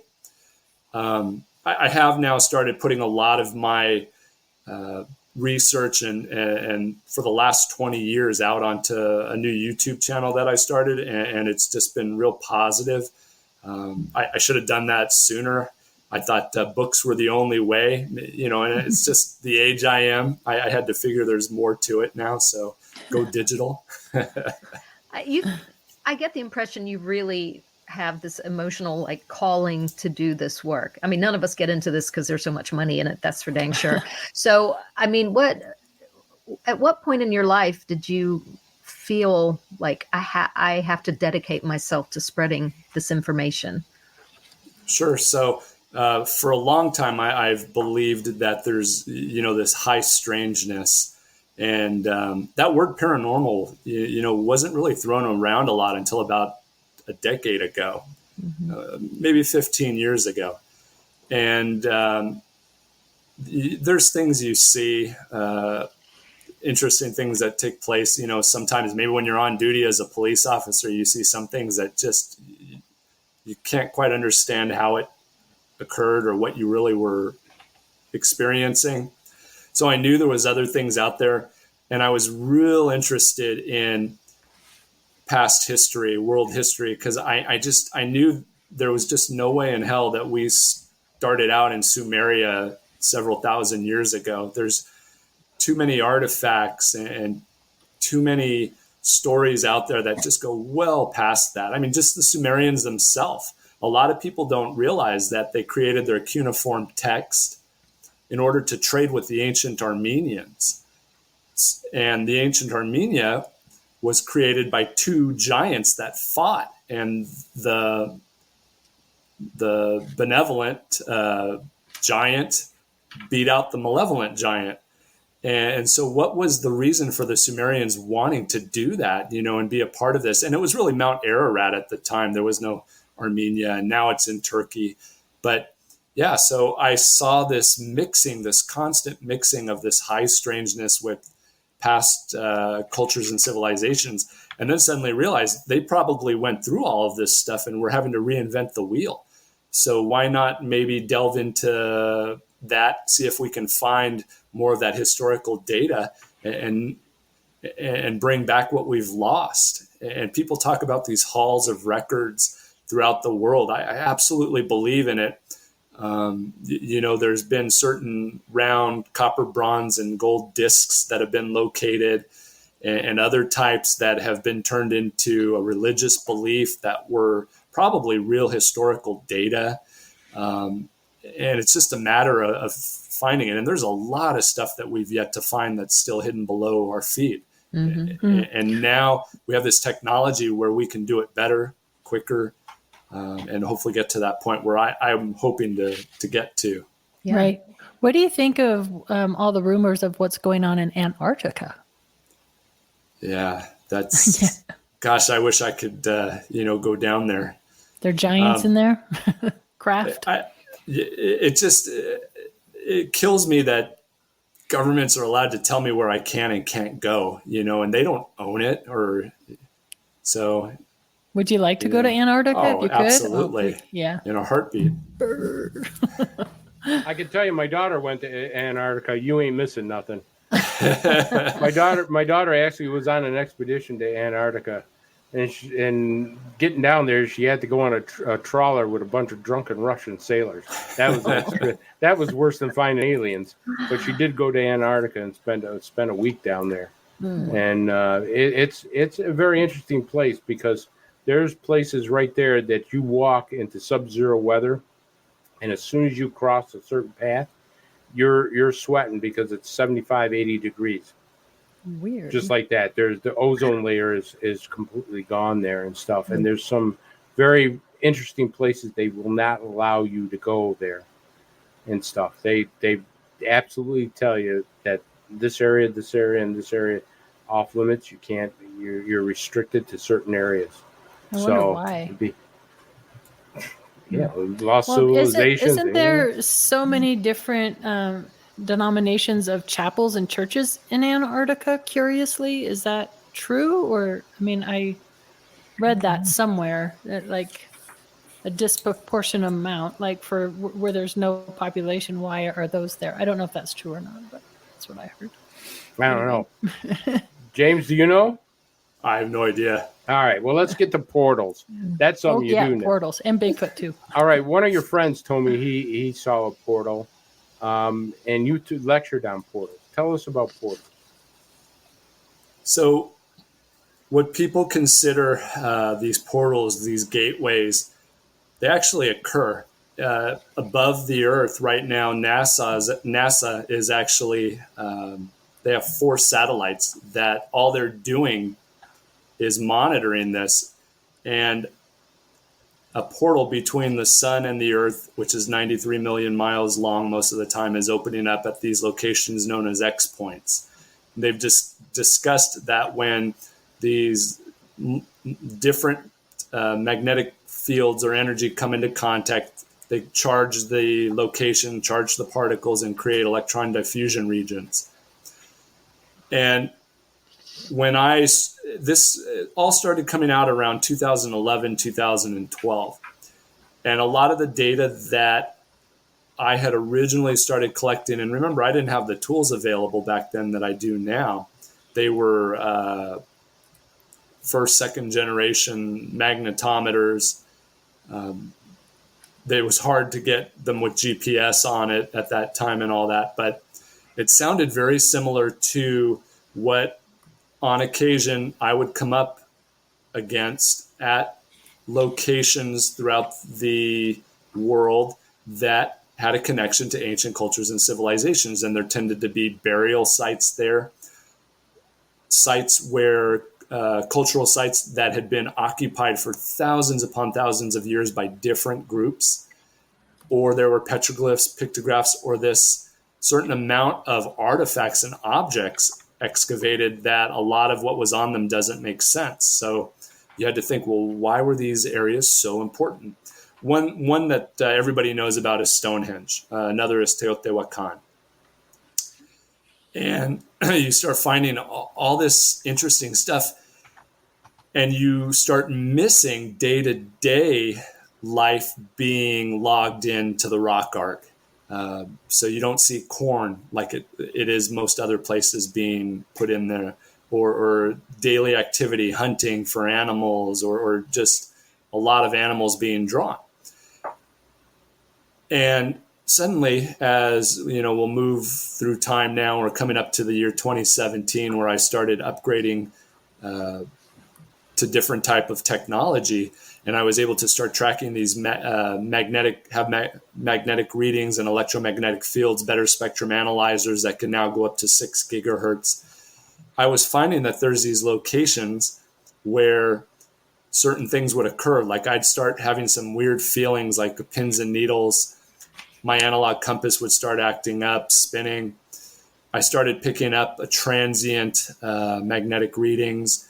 The spectrum analyzer would pick up high spikes in RF, EF, EMF. And I would come back and the data was repeatable, or the data collection was near the same, if not the same. So it was repeatable in certain areas. And you're like, well, these are the same spots that these people were going to in the past. Next, you had to go into oral tradition and get in contact with, those that live today. Hopefully they knew a little about yesterday, and really pay attention to what they were saying. And it turns out that they have a lot of real information that's real history. It's not mythology and folklore, but it's what these shaman or their medicine men or the elders were doing. They were going to certain sites, fasting, altering frequency, changing amplitude with the use of musical instruments and chanting and singing. And you had to kind of see what was possible now with technology, what was possible with the technology of then, or what could have been done with the abilities they had, and it matches. And guess where these portals are? Not just present day, but what they talked about in the past. They talk about them going into these spirit worlds, or where the gods were, or the deities were. So were they talking about a specific location that they were capable of going into and out of, that they just didn't understand at the time, and explained it as best that they could? And absolutely. So I truly believe that we're seeing magnetic fields come into contact with electromagnetic fields, creating charged particles, which are creating what people know as portals or gateways. Yeah. Well, okay. On the topic of portals, Yeah. I'm sure most of our listeners are, familiar with David Pilati's Missing 411. And I'm wondering, do you think, obviously there's certain areas around the world where we think portals just exist, but I'm just wondering if they could literally, if they move, if they could pop up in different places. I'm wondering if different people have been placed around the globe, portals can open up and release people. Maybe they can also take people. I mean, maybe they're not always anchored to a certain spot. Sure, and that's a great question, and we've actually discussed that. And I can't say who that is, but we've talked about this transient energy. So 100%, I think you're, pinning the tail on the donkey. Okay. I think that's exactly what is possible. I think we're starting to actually collect data that's showing it's happening. And I don't really care to use video. And I think that nobody believes video. They question it. You can manipulate it. You can make it up. But if I'm using radar guns that I used when I was a police officer, using Ka band at 34.7 gigahertz to track a UAP, and it's bouncing back miles per hour to me, well, that's telling me it has a surface that I'm capable of bouncing that radar off of. Mm-hmm. Yeah. So it's just looking outside of the box to collecting new scientific data, or using 3D ground imaging to locate these sites that are 12, 13, 14, 15 feet underground, because it's been 10, 12, 15,000 years since they've been used. And You just have to step into the Yucatan Peninsula or into the jungles of Guatemala or Honduras and realize that within 100 years, an entire city can disappear. So imagine what can disappear in 1,000 years or 2,000 years or 5,000 years. And based upon we find so much here in the desert Southwest because look at the weather, it's arid. So maybe it was a lot different. It had larger flora, fauna, where people of great stature could survive off of that 10,000 years ago. And whatever occurred, if it was a great deluge or if it was a meteorite, whatever, they're gone. But the weather patterns change in certain areas, allow artifacts and evidence to remain in better shape and condition than like at a bog in Florida. But then if it's bone and wood, a bog in Florida may be the best place to pull out that evidence. Right. I just moved just 8 minutes from the fluorescent fossil beds, which has the biggest collection of fossils actually in the world from volcanic ruptures and that. And I've been hiking, and the energy there, it's beautiful, but it does feel kind of different. And I'm wondering if I should hike around with a compass. I mean, if you brought up Katie David Pilates and Missing 411, should hikers pay attention to that? Would it spin if there was something underground like that? I'm just saying, I don't want to go missing. Please don't. I mean, I think about it all the time. I hike and I go, gosh, dang it, David Pilates. But at the same time, you want to be aware. Yeah. Is it a good place to take your wife? Chris. Sorry. Oh, no. Anyway, that's a serious question, though, James. Actually, would a compass, if I carried a compass and there was something going to happen, would it start spinning or something? Okay. Well, think about if you put an analog compass next to a neodymium magnet, what it's going to do to it. It's just going to send it all over the place. So if you come up to some type of natural or unnatural artifact underground or in a rock, whether, like I said, it's naturally occurring that has all this phenomena coming to it, or if it was put there or creating it, you're going to be able to pick that up. Absolutely. And when you start hitting certain electromagnetic fields, you're going to start feeling it too. You're going to feel it in your chest. You're going to feel it in your, you're going to have that pins and needles feeling in your fingers and your shoulders. So it's a matter of paying attention to your surroundings. Absolutely. Good to know. I'm going to start carrying James, a compass. Go ahead, Chris. What did you see different from the Blind Frog Ranch and the Skinwalker Ranch? What did you see that was different from those two special places?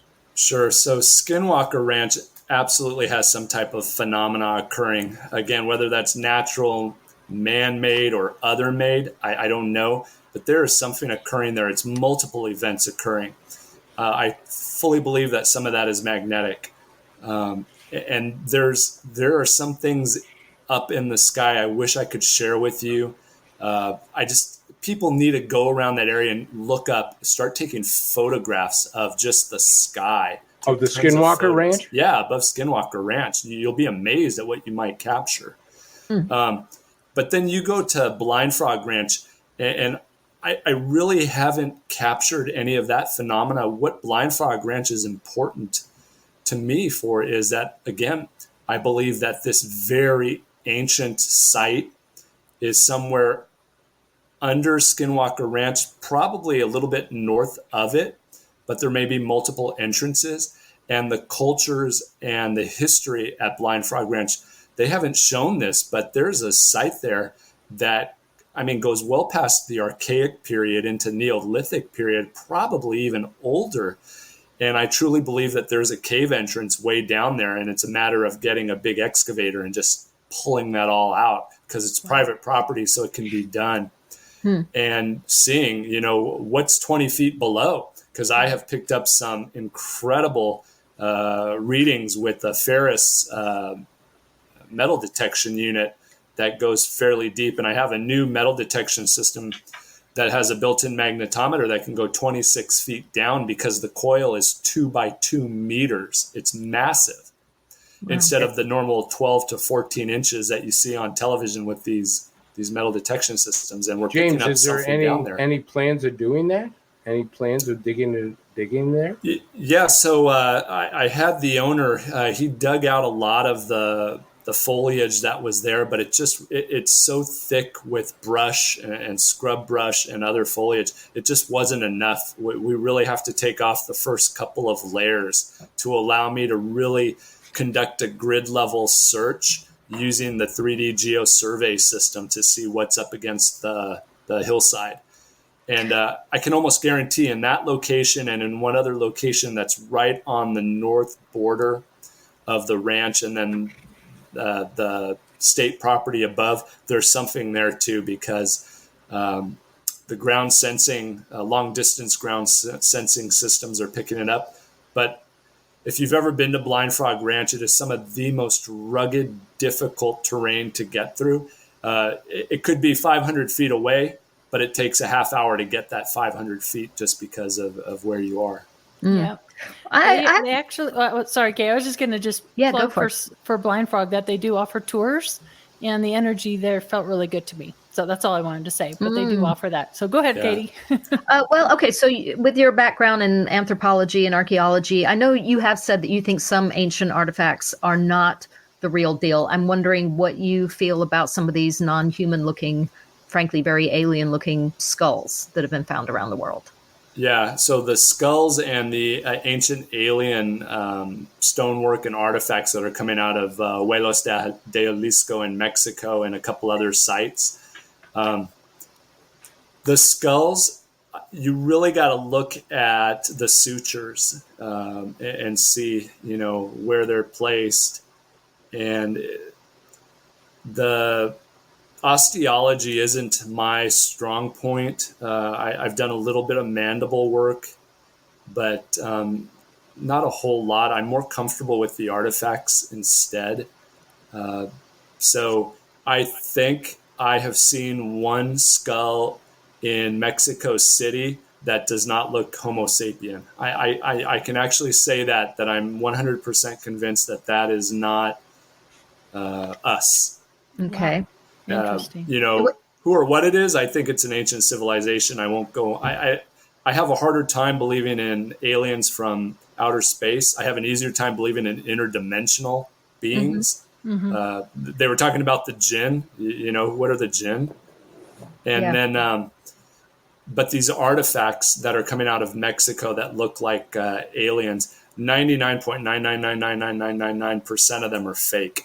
And I have a presentation up showing why I believe that.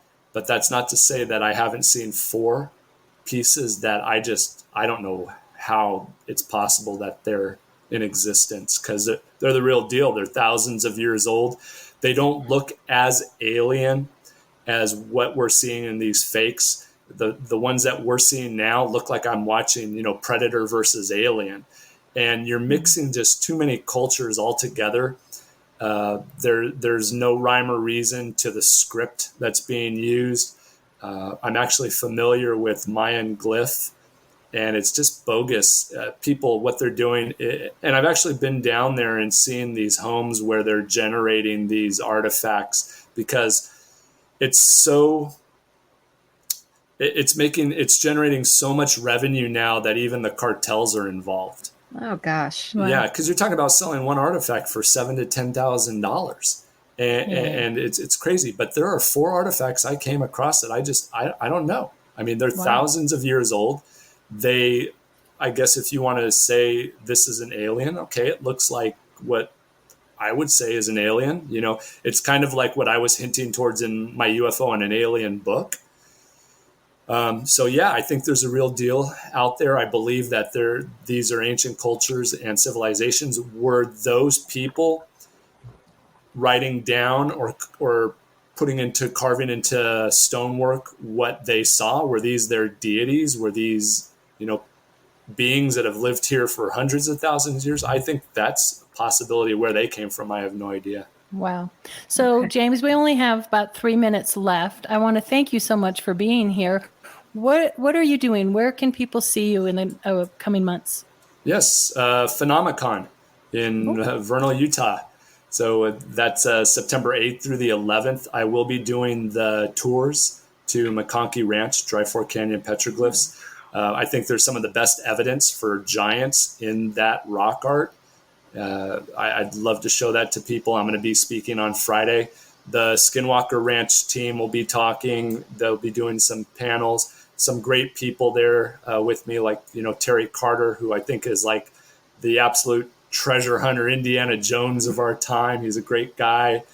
Because all this treasure and ufology and all that, it all comes together and people don't realize that. So, yeah. And then on my YouTube, I've put out probably about 40 different YouTube presentations in the last month because I was so tired of hoarding that information, and I felt it was just best to finally get it out so people can run with it and hopefully work off of that and move past where I can only get as one person, especially when I fund myself. So yeah.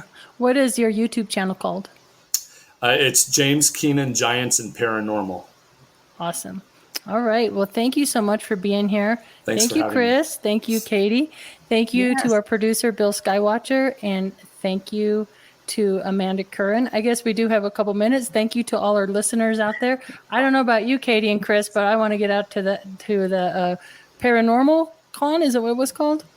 Phenomenon. Phenomenon. Yes. I love that name. And I just want to, I have to say, I love your videos because they're super digestible too. I just in researching to get ready for this interview, I was able to cover a lot of ground watching your videos because they're shorter. They're not super exhausting. You just really want to get stuff across in that kind of shorter, digestible way. So highly recommend people check out your channel. It's really, absolutely. really good. And check out his book series for all your kids and grandkids. And actually, I love reading those books too. Oh, thanks. So make sure you check out James Keenan at Amazon and all. I mean, you've done other books too, not just that series. I think you've written how many books now, James? 8 books. 8 books. Total. Yeah, so make sure you check out his books too. But we will see you next Tuesday night. I hope you all have a great rest of your week. Take care. Thank you. Thanks, James. Thanks, James. Thanks, James.